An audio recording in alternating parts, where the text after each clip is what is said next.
সর্বোপরি একটাই কথা, আমি বাংলাদেশের অনেক প্রান্তে আমার যাতায়াত হয় ব্যবসার কারণে। আজকে রাজনীতির কারণে আমি চাই মুন্সিগঞ্জের একটা উন্নতি হোক, এবং মুন্সিগঞ্জের উন্নতি হইতে হলে এই ব্রিজটা খুবই গুরুত্বপূর্ণ। যেহেতু ৩-৪টা থানা এটার সাথে সম্পৃক্ত, এই ব্রিজটা হয়ে গেলে আমাদের মুন্সিগঞ্জ যাতায়াতের ব্যবস্থা অনেকটা ভালো হবে, সুন্দর হবে। এবং এলাকাবাসী, বিশেষ করে নতুনদ্বীপ বালুচরের যে এলাকাবাসী, তারা কিন্তু দীর্ঘদিন অনেক অবহেলিত ছিল। ইনশাল্লাহ আমরা গত সরকারে যখন আমি ছিলাম, তখন আমি আমার সাধ্যমতো যতটুকু করার করেছি। আগামীতে আমি ইনশাল্লাহ এই দুইটা ইউনিয়নকে একটা গুরুত্ব দিয়ে উন্নয়নের পর্যায়ে দেখার চেষ্টা করব।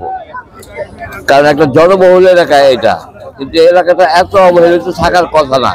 তারপরে এত অবহেলিত কেন সেটা আমি জানি না। তবে আগামীতে আমি ডিসি সাহেবের সঙ্গে এটা নিয়ে কথা বলছি। আমি আগামীতে এই এলাকাটার উন্নয়নের জন্য একটা এককভাবে এটার জন্য একটা চেষ্টা করবো ইনশাল্লাহ। পিডি মহোদয় বলেন জুন মাসের মধ্যে তিনি কাজটা করবেন, এবং আপনাদের পক্ষ থেকে সেই প্রচেষ্টাটা কতক্ষণই থাকবে? আমার প্রচেষ্টা, আমি চাইছিলাম ডিসেম্বরের মধ্যে হোক। পরবর্তী ওনার হেড অফিসটা আমাকে বলছে যে না, আমাকে আরো 2টা মাস সময় দিতে হবে, ফেব্রুয়ারি। উনি আজকে বলতেছেন জুন। আমি এইটাই মেনে নিলাম, এবং ওনাকে রিকোয়েস্ট করবো যেন জুনের মধ্যে অবশ্যই রাস্তা দিয়ে গাড়ি চলাচল করে। সেই সঙ্গে এই রাস্তার যে সংযোগটা, যেই সংযোগটা টঙ্গিবাড়ি থেকে মুন্সিগঞ্জ চলে গেছে, সেই রাস্তার কাজটাও যেন ভালোভাবে সুন্দরভাবে হয়। খালি ব্রিজ হইলে এই সব কাজ হবে না, ব্রিজের সঙ্গে রাস্তাটাও করতে হবে ইনশাআল্লাহ। আপনারা দোয়া করবেন। আমি আপ্রাণ চেষ্টা করব, আমি যদি সচেষ্ট থাকি, আমি যদি সুস্থ থাকি, আপ্রাণ চেষ্টা করব যতদিন পর্যন্ত এই রাস্তাটার ব্রিজটা না হবে, আমি এটার পিছনে ইনশাআল্লাহ কন্টিনিউয়াসলি আমি এটার পিছনে মনিটরিং করবো। ধন্যবাদ সবাইকে। আপনারা এই বৃষ্টিবাদলের মধ্যে আসছেন, সেই জন্য মিডিয়াকে আমার ধন্যবাদ। মিডিয়াতে যারা আসছেন সবাইকে আমার ধন্যবাদ।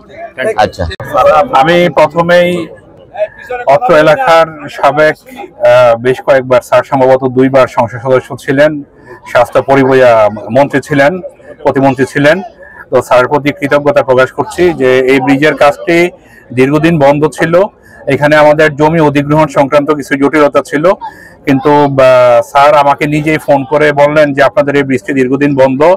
5 আগস্টের পর স্যার নিজেই ডিসি অফিসে বিভিন্ন জায়গায় যোগাযোগ করে ল্যান্ড অ্যাকুইজিশন সংক্রান্ত যে জটিলতাগুলো ছিল ওগুলো অনেক দূর হয়েছে। এখন আমাদের ত্বরান্বিতভাবে ভালো গতিতে আমাদের ভূমি অধিগ্রহণের যে কাজটি সেটা অগ্রসর হচ্ছে। আশা করছি আগামী কয়েক মাসের মধ্যেই এই 2 অ্যাপ্রোচে, মানে ব্রিজের এই প্রান্তে এবং ওই প্রান্তে যাদের জমি অধিগ্রহণ করা হবে, আপনারা খুব দ্রুত টাকা পেয়ে যাবেন। এবং এই ভূমি অধিগ্রহণের জটিলতা যদি কোনো সমস্যা না হয়, ইনশাল্লাহ আমাদের বর্তমানে ব্রিজের যে অবস্থা, এই পাশে আমাদের 252 মিটার ব্রিজ, ওই পাশে আমাদের 100 মিটার ভায়াডাক্ট, আগামী জুন মাসের ভিতরে আমি চেষ্টা করব। স্যার বলছে যে ফেব্রুয়ারি মার্চের ভিতরে কমপ্লিট করার জন্য, তারপরে আমি 2-3 মাস একটু সময় বাড়িয়ে নিচ্ছি।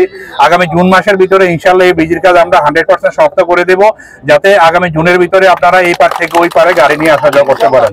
এবং ব্রিজটি অত্যন্ত জনগুরুত্বপূর্ণ। আমি সকলকে, আমাদের যারা ঠিকাদার এখানে কাজ করছেন এবং ভূমি অধিগ্রহণের যে কাজগুলো সামনে আসবে, এই এলাকাবাসী সকলকে সহযোগিতা করার জন্য অনুরোধ করছি। এবং আবারও মিজানুর রহমান সিনহা স্যারকে কৃতজ্ঞতা প্রকাশ করছি যে আমাদের এলজিডির একটি কাজ, উনি কিন্তু বর্তমানে কোনো জনপ্রতিনিধি নয়, তারপরও জনগণের আশা আকাঙ্ক্ষার প্রতি সম্মান দেখিয়ে উনি কিন্তু ওনার তরফ থেকে ভূমি অধিগ্রহণ এবং অন্যান্য যেই জটিলতাগুলো এখানে আগে ছিল, যে কারণে ব্রিজের কাজ দীর্ঘদিন বন্ধ ছিল, উনি খুব অল্প সময় এটা সমাধান করার চেষ্টা করেছেন এবং করে যাচ্ছেন।